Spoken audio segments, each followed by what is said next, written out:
오늘 말씀의 제목이 오늘 빛의 자녀들처럼 행하라, 이런 제목으로 에베소서 5장 1절에서 14절 말씀을 잠시 좀 생각을 해보도록 하겠습니다. 한 절씩 이렇게 쭉 보면서 우리가 좀 생각을 해보려고 하는데, 이 오늘 말씀의 이제 전체 주제는 뭐냐면, 어둠에서의 삶을 버리고, 어둠에서의 삶을 떨쳐버리고 빛의 자녀로서의 삶으로 나아가라, 이런 의미입니다. 그래서 어둠의 삶이 성경 말씀 가운데 쭉 열거되고 설명되는 부분이 나옵니다. 또 빛의 자녀로서의 삶이 쭉 나옵니다. 빛의 자녀는 어떻게 되는 것입니까? 갑자기 되는 것입니까? 아니면은 햇볕이 내릴 쬐는 밝은 양지에 있으면 내가 빛의 자녀가 되는 것입니까? 여러분, 빛의 자녀가 된다는 것은 5장 1절에 나와 있는 것처럼 사랑을 받는 자녀가 되는 것이 빛의 자녀가 되는 겁니다. 하나님의 사랑을 내가 받을 뿐만 아니라 하나님의 사랑을 받아서 누리는 사람이 되어야 그것이 빛의 자녀가 된다는 겁니다. 그래서 오늘 이 바울이 좋은 교회를 만들어가기 위해서 매우 중요한 원칙은 뭐냐면, 빛의 자녀로서 하나님을 본받는 자가 되라고 했는데, 우리가 하나님을 본받는다는 게 약간 좀 한두 계단 정도 좀 이렇게 그 거리감이 있는 표현처럼 느껴집니다. 하나님을 본받는다는 것은 말씀을 따라서 말씀에 순종하면서 살아가는 삶을 의미하는 거죠. 자, 왜 그러냐면 기독교는 말씀의 종교이기 때문이고, 하나님은 어떤 하나님이시냐? 말씀하시는 하나님이시기 때문입니다. 우리에게 말씀하여 주시고 가르쳐 주시는 하나님의 그 말씀을 우리가 뭐라고 하냐면 계시라고 합니다. 그 계시는 하나님이 우리에게 다가오셔서 신을 인식하고 알아볼 수 없는 인간에게 찾아오셔서 자기를 열어서 보여주시는 것이 계시입니다. 그러니까 이 말씀은 하나님께서 우리에게 자신을 열어서 보여주신 것인데, 하나님 전체를 다 설명할 수는 없습니다. 하나님에 관한 지식을 책 한 권에 다 담는 것이 불가능하기 때문입니다. 어떻게 이 책 한 권으로 하나님을 설명할 수 있냐, 이 말입니다. 그러니까 여기에 있는 이 말씀은 우리가 하나님 전체를 다 알 수는 없지만, 그러나 이 말씀을 통해서 하나님께서 우리에게 열어서 자신을 보여주시고 가르쳐 주신 그 유일한 말씀의 내용이기 때문에, 우리가 이 말씀을 통해서 하나님을 알아가는 것은 분명한 사실입니다. 그렇기 때문에 하나님을 본받는다고 하는 이 말은 하나님께서 자신에 대해서 말씀해 주신 이 말씀을 배우고, 말씀을 듣고, 또 말씀을 내가 받아들이고 순종하는 것을 의미합니다. 본받는 건 따라간다는 거잖아요. 그러니까 순종하는 것입니다. 그것이 이제 다른 표현으로 청종이라는 표현을 또 말씀을 드린 적이 있는데, 청종은 듣고 따라가는 거죠. 거의 다 비슷한 의미라고 볼 수 있습니다. 하나님을 본받는다는 것은 말씀을 듣고 따라가는 것이다. 말씀을 수용하는 것이다. 이렇게 이해할 수 있습니다. 이런 사람으로 살아갈 때, 이러한 삶을 계속해서 살기 위해서 나도 노력해야 됩니다. 의지적으로. 그렇게 노력을 할 때 우리가 빛의 자녀로서 살아갈 수가 있게 됩니다. 그 하나님의 사랑은 어떤 사랑이냐? 위에서 사랑을 받는 자녀라고 했는데, 거기에서 이야기하는 사랑은 어떤 사랑이냐? 2절에 그 내용이 나옵니다. 그리스도께서 너희를 사랑하신 것 같이 너희도 사랑 가운데서 행하라. 그리스도 예수님이 우리를 사랑하신 것은 어떤 사랑일까요? 가장 대표적인 것이 예수 그리스도의 십자가 사건입니다. 이 십자가 사건은 무엇을 의미하느냐 하면, 사랑받을 그 어떤 자격이 없는 우리가 사랑을 받게 되었다는 것을 의미합니다. 사랑을 받을 그 어떤 자격도 우리는 없어요. 우리는 하나님을 계속해서 배반하기만 해왔고 하나님이 원하시는 방향과는 늘 반대로 걷기를 원했고 하나님이 기뻐하시는 일보다는 하나님을 분노하게 하고 하나님을 슬퍼하게 하시는 일에 우리는 더 열심을 내었던 것이 우리의 솔직한 현실적인 존재입니다. 우리의 존재의 모습이 그렇다는 것입니다. 우리는 사랑을 받을 자격이 없는데 하나님께서 예수님을 십자가에 못 박으셨다는 것은 너희들은 사랑받을 자격이 없지만 내가 그 사랑받을 자격이 없음에도 불구하고 나는 사랑하기를 원한다라고 하는 그 메시지를, 그 마음을 우리에게 주신 사건이 이 사건입니다. 그래서 사랑받을 자격도 없고 내 힘으로 나를 스스로 깨끗하게 할 수도 없는 존재인 우리가 십자가 때문에 깨끗하게 되고 구원받게 되고 하나님의 자녀가 된 이 사건 안에 담겨 있는 그 그리스도의 사랑을 의미합니다. 예수님이 너희를 사랑하신 것 같이 그렇게 사랑받을 자격이 없는 너희들을 사랑하신 것 같이 너희도 그렇게 사랑하라. 예수님이 이렇게 자격이 없는 우리들을 사랑하고자 하신 그 과정에서 보여지는 예수님의 모습은 순종하는 모습이었습니다. 원하건대 이 잔을 내게서 옮기시옵소서. 그러나 나의 원대로 마시옵고 아버지의 원대로 하시옵소서.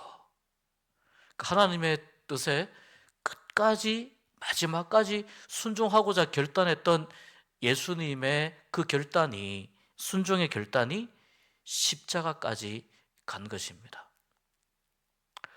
그런 사랑을 받았으니 그러한 사랑을 받은 사람답게 사랑 안에서 행하라 이렇게 말씀합니다. 그 사랑의 의미를, 그 사랑의 모습을 조금이라도 드러내고 나타낼 수 있는 그러한 삶의 모습으로 살아가기 위해서 애쓰고 결심하고 노력하는 삶을 살아라. 이것이 이 바울이 오늘 우리에게 주시는, 에베소 교회에 주셨고 오늘 우리에게 주시는 말씀입니다.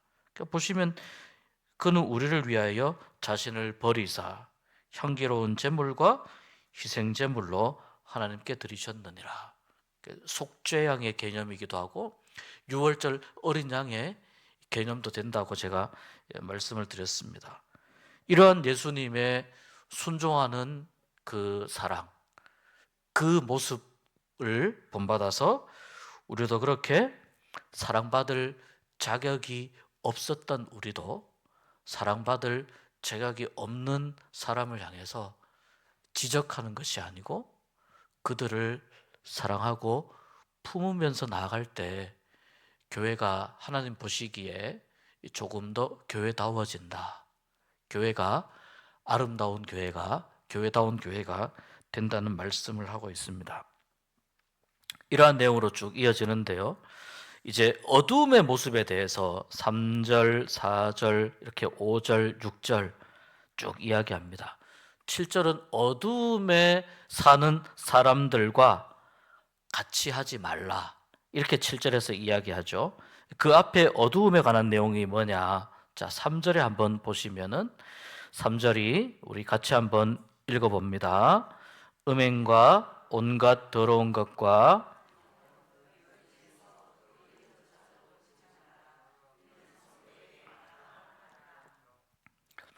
자, 이런 것은 이름조차도 부르지 말라. 음행 우리가 잘 아는 이야기죠. 성적으로 더럽고 지저분한 것입니다. 원어가 포르네이아라는 그 말인데요. 헬라어로. 오늘날 이게 영어의 어떤 단어로 이게 바뀌어졌냐면은 제가 이 성경에 나오는 말이니까 그대로 제가 말씀드리겠습니다. 포르노그라피라고 하는 말의 어원이 되는 말입니다. 이게 뭐냐면 오늘날 이제 성상품화의 총체적인 어떤 표현을 이 단어로 보통 많이 씁니다. 그러니까 이 음행이라고 하는 것은 하나님이 주신 성이라고 하는 좋은 선물을, 그것을 지저분하게 더럽게 여기고 그렇게 만들어가는 그 모든 행동들을 다 포함합니다. 구체적으로 뭐 어떻다 이렇다, 그냥 이것은 기본적으로 우리가 알 수 있는 내용들입니다. 그러니까 다른 사람을 대할 때에도요, 사람들을 대할 때에도요, 교회 안에서 형제 자매로 대하는 것이지 교회 안에서 성적인 대상으로 대하면 안 된다는 뜻입니다. 여러분, 이것이 교회의 가장 근본적인 질서를 망가뜨리는 굉장히 막강한 힘을 가지고 있습니다.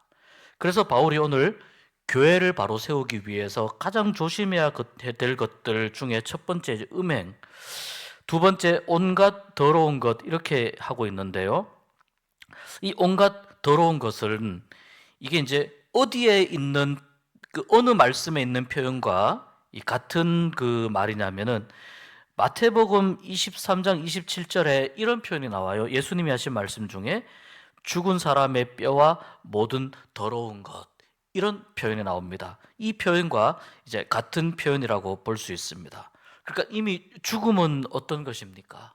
혐오스러운 것이고, 우리가 시신을 만지기는커녕 생각조차 하기 우리가 사실은 싫어하는 것들 중에 하나이지 않습니까? 죽음에 관한 것이 그런 것입니다. 그래서 그러한 것들처럼 온갖 더러운 것, 예를 들면 거기에는 어떤 이 말에 대한 해설을 보면 어떤 잘못된 종교 이념도 포함됩니다. 예를 들어서 이단 사이비 같은 경우들은요, 실제로 이러한 잘못된 종교적인 신념으로 인해서 아주 비참한 결과들을 맞이하게 됩니다. 우리 대한민국 사회를 굉장히 크게 떠들썩하게 했던 오대양 사건 같은 경우들이 그런 것입니다. 이게 우리나라에도 이런 사건들이 있지만 외국에도 그런 아주 유사한 사례들, 집단 어떤 자살하는 사건들이라든지, 그러니까 이것이 이 잘못된 종교적 어떤 신념들이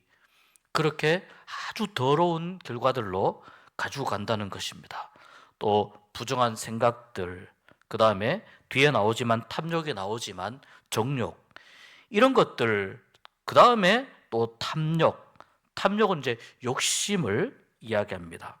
이런 것들은 자 보세요, 이름조차도 부르지 말라고 이야기합니다. 이름조차도 부르지 말라. 그런 것에 관해서는 어떻게 하라는 겁니까? 아예 생각조차 하지 말아라. 생각을 단절시켜라. 이 생각을 단절시키는 것은 이제 우리에게 훈련이 필요한 부분입니다. 내가 한번 생각을 딱 단절했다고 해서 끝나는 것이 아니고요, 계속해서 그렇게 생각하지 않는, 생각을 끊는 훈련들을 계속해서 반복해서 할 필요가 있습니다. 그래서 이 3절은 주로 성적인 부분에 관한 이제 일어날 수 있는 죄들에 대해서 이야기하고, 자 4절은 뭐냐면은 말에 관한 것입니다. 누추함과 어리석은 말, 이렇게 되어 있습니다. 누추함은 더럽고 지저분한 말을 의미합니다. 어리석은 말, 사람을 지혜롭게 하지 못하고 판단을 흐리게 하는 말들을 의미합니다. 희롱의 말은 무엇입니까? 희롱하고 조롱하는 것 우리가 잘 알죠. 사람을 희롱하고 조롱하는 것, 어떤 말인지 우리가 다 알고 있습니다. 마땅하지 않다는 겁니다. 더럽고 지저분한 말, 사람들의 판단을 헷갈리게 하고 흐리게 하는 어리석은 말들, 또 희롱하고 조롱하는 말들, 이런 말들도 어떻게 하라는 겁니까? 끊어내라는 겁니다. 그리고 우리는 감사하는 말을 하기 위해서 훈련하라. 이것이 좋은 교회, 좋은 성도가 되기 위한 아주 중요한 그 삶의, 빛의 자녀로서의 삶의 원칙입니다. 감사하는 것도 훈련이 굉장히 필요합니다. 우리가 다 잘 알고 있잖아요. 컵에 물이 절반 정도 있을 때 두 가지의 반응이 있잖아요. 물이 절반밖에 없네? 이런 반응이 있고, 물이 절반씩이나 담겨 있네? 이런 반응이 있죠. 그러니까 감사하는 쪽에는 어느 쪽이 조금 더 가까운지 우리가 알 수 있습니다. 그래서 이 감사하는 말도 훈련이 필요합니다. 말은 습관이기 때문에 그 사람의 생각의 습관, 그 사람의 삶의 습관이 말로 나오는 것이기 때문에 언어나 말을 훈련하는 것은 굉장한 신앙적인 유익이 있습니다. 그래서 여러분, 우리가 이 감사하는 말을 하기 위해서 우리가 또 마음을 쏟고 또 우리가 여기에 대해서 더 좀 훈련할 수 있었으면 좋겠습니다. 그래서 이제 이런 일들을 하는 분들이 종종 있습니다. 하루에 감사일기 3가지 쓰기, 이런 거 하는 분들이 있습니다. 카톡방 만들어서 이렇게 3가지씩만 하는 거예요. 뭐 예를 들어서 어제보다 개운한 아침을 주셔서 감사, 또 맑은 날씨를 주셔서 감사, 힘든 일이 있었지만 그 힘든 일을 통해서 하나님께 더 기도하게 하셔서 감사. 이렇게 감사 일기를 쓰는 습관들을 함께 공유하자고 해서 같이 카톡방도 만들고 이렇게 하는 분들이 많이 있거든요. 여러분 한번 해보시길 바랍니다.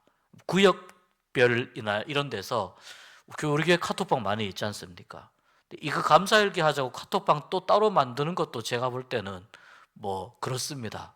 그러니까 같이 함께 마음에 맞는 분들끼리 감사하는, 하루에 감사의 이유 3가지씩 나누기, 이런 훈련을 계속 지속해서 하다가 보면 우리가 이제 감사의 훈련이 잘 되게 됩니다. 5절 보시면은 너희도 정녕 이것을 알거니와, 자 여기 음행하는 자 이제 또 나옵니다. 그 다음에 이 더러운 자는 뭐냐면 삶이 더러운 자를 의미합니다. 삶이 더러운 자. 또 탐하는 자, 탐하는 건 뭐냐면은 탐심을 의미하고요. 이 탐심은 골로새서 3장에서도 이야기하는데, 탐심은 곧 우상 숭배라고 이야기하는데 여기도 똑같이 이야기합니다. 탐하는 자 곧 우상 숭배자. 자 보세요. 음행하는 자, 삶이 더러운 자, 탐하는 자.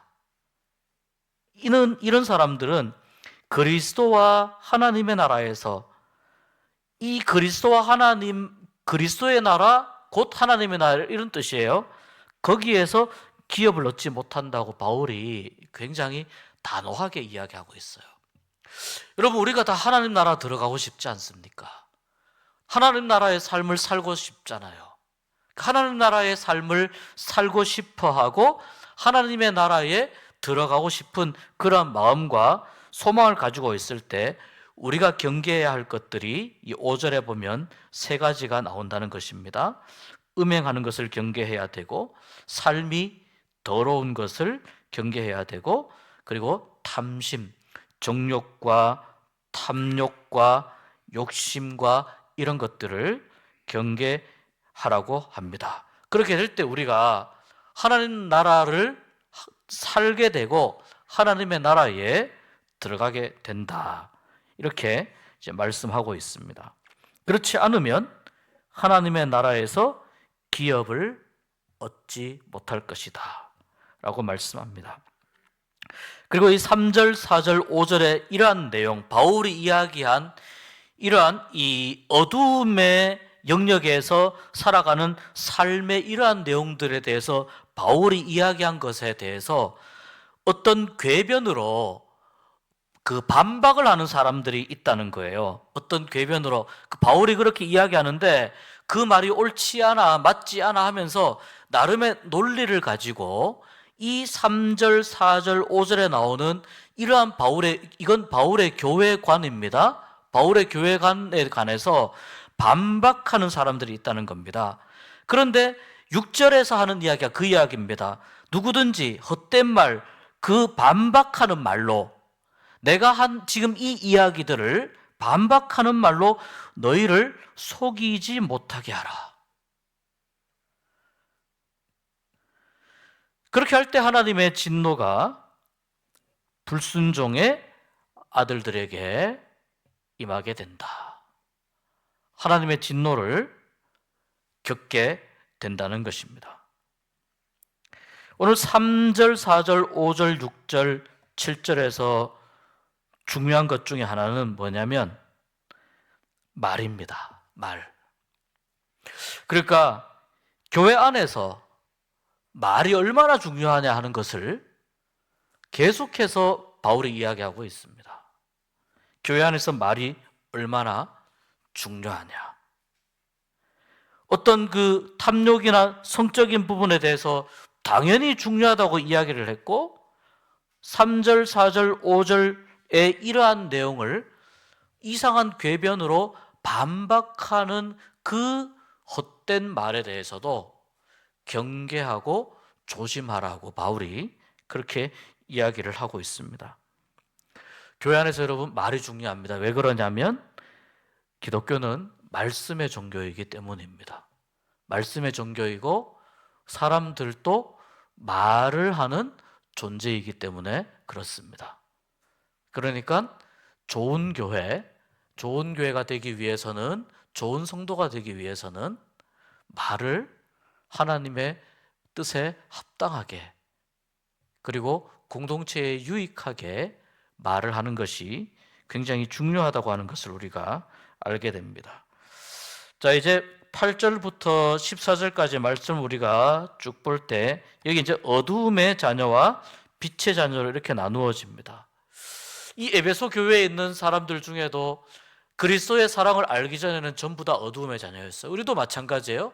예수 그리스도의 사랑을 알기 전에는 전부 다 우리도 어두움의 자녀들이었는데 이제 너희들이 하나님의 사랑을 입었기 때문에 예수 그리스도의 십자가에 속량하는 그 은혜를 입었기 때문에 이제는 빛의 자녀들처럼 행하라고 말씀하는데요. 이 빛의 열매가 어떤 것이 있느냐? 모든 착함, 의로움, 진실함 세 가지로 이야기를 합니다. 착한 것, 의로움, 진실한 것. 이것이 빛의 자녀들의 열매라고 하는 것입니다. 그리고 이러한 빛의 자녀들의 이 삶의 열매들을 만들어가는 이 과정을 통해서 정말 주님이 기뻐하시는가, 기뻐하지 않는가를 너희들이 한번 여기 시험하여 보라 이렇게 말씀하고 있는데 너희들이 그 삶을 통해서 하나님의 뜻을 잘 분별하라 그런 뜻입니다.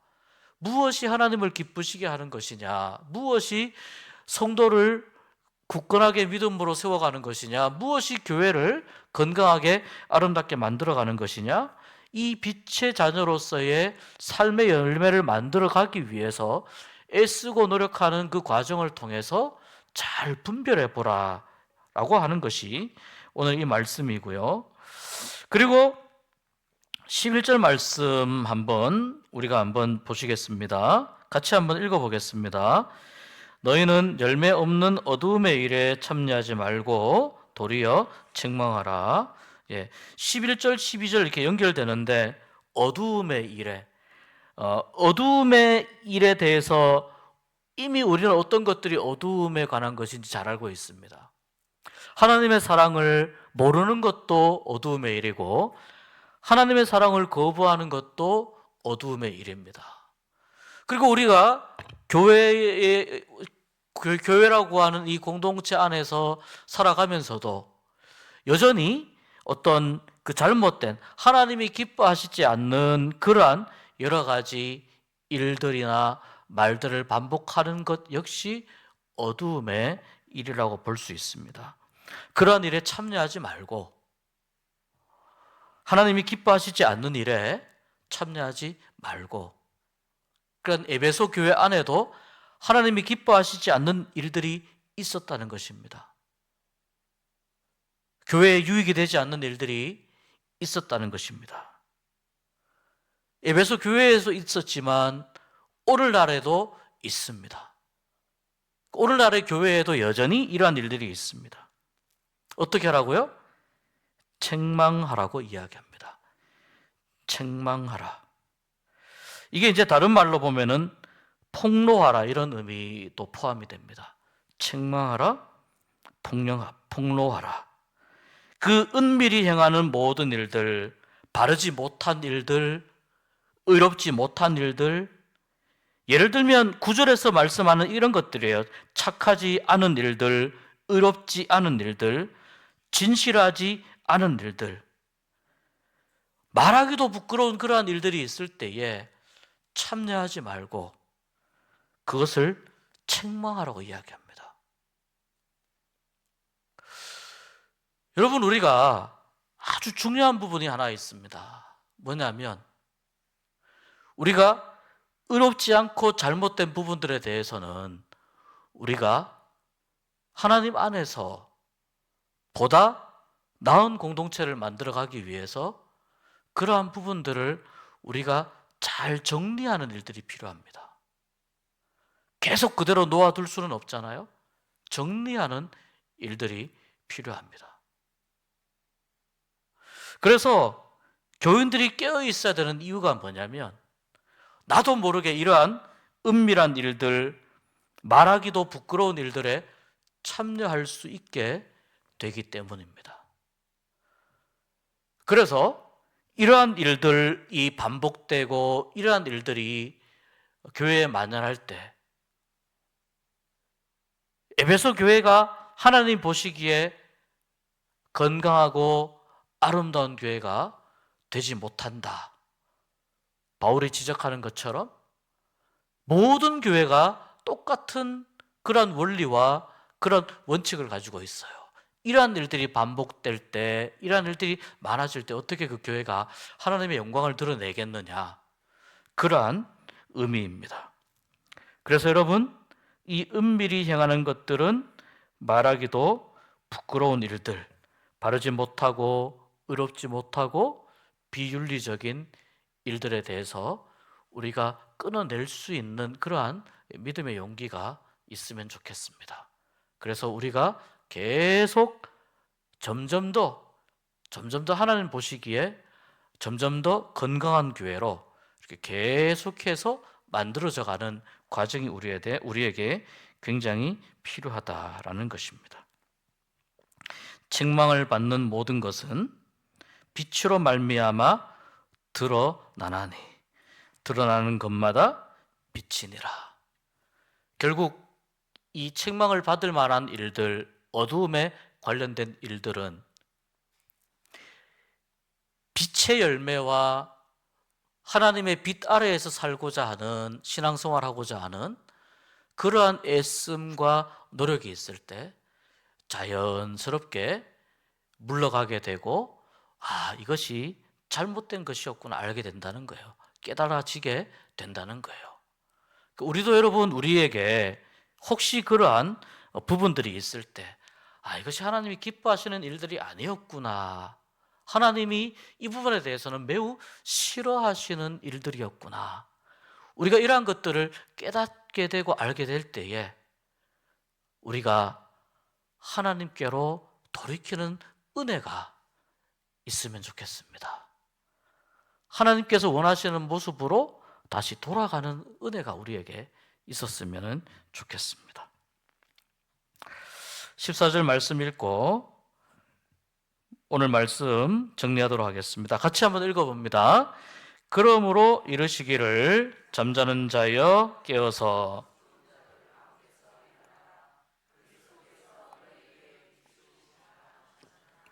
이 이사야서의 말씀을 바울이 이렇게 두 군데 말씀을 섞어서 인용을 한 건데요. 잠자는 자여, 영혼의 잠을 자는 그대들이여, 그런 뜻입니다. 영혼의 잠을 자는 그대들이여 깨어나라. 그리고 깨어난 상태를 계속 유지하여라. 왜냐하면 우리 주님께서 빛으로 너희에게 비추이시기 때문이다. 그래서 우리가 헷갈릴 때에, 방향을 제대로 알 수 없을 때 우리가 어디를 보아야 됩니까? 주님을 바라보아야 될 줄 믿습니다. 괴로울 때 주님의 얼굴 보라. 힘들 때, 슬플 때 주님을 바라보라는 찬양이 있잖아요. 힘들고 어려울 때, 방향을 알 수 없을 때, 내가 빛의 자녀로서 살고 있습니까? 어둠의 자녀로 살고 있습니까? 하나님 저에게 분별력을 주십시오. 깨닫게 해주십시오. 우리 공동체가 어떻게 하면 하나님이 원하시는 이 빛의 열매들을 많이 맺으면서 우리 교회가 살아갈 수 있겠습니까? 그런 교회가 될 수 있겠습니까? 우리가 잘 알 수 없을 때, 내가 기준이 되는 것이 아니고 그때 주님을 바라볼 때에 주님께서 우리에게 가야 할 방향을 가르쳐 주실 줄 믿습니다. 여러분, 우리는 전부 다 사실은 다 사랑을 받을 자격이 없는 사람들이었습니다. 다 우리는 어둠에 행하던 사람들이었습니다. 그런데 우리에게 너무나 감사하게도 예수님의 구원의 십자가의 빛이 비치게 되고 하나님을 믿게 되고 하나님을 알게 되고 그렇게 해서 교회를 일구어 가게 되고 신앙생활을 하게 되고 하나님의 사랑이 무엇인지 조금씩 알아가게 되고 지금 무언가 우리가 다 완성된 상태에서 있는 것이 아니고 계속해서 우리는 조금씩 그리스도인화 되어 가는 것입니다. 조금씩 우리는 하나님의 백성으로 만들어져 가는 것입니다. 그렇게 함께 하나님의 백성으로 지어져 가고 하나님의 교회로 만들어져 가는 것이라고 믿습니다. 그러니 여러분, 우리 안에 있는 하나님이 싫어하시는 것들이 있다면은 그것을 떨쳐내고 과감하게 끊어버리는 그런 은혜가 우리에게 있기 원하고 그로 말미암아 우리가 이 빛의 자녀들로서 하나님의 사랑을 받은 사람들로서 우리가 더 하나님의 사랑 안에서 거하는 삶이 되고 교회가 될 수 있기를 주님의 이름으로 축복합니다.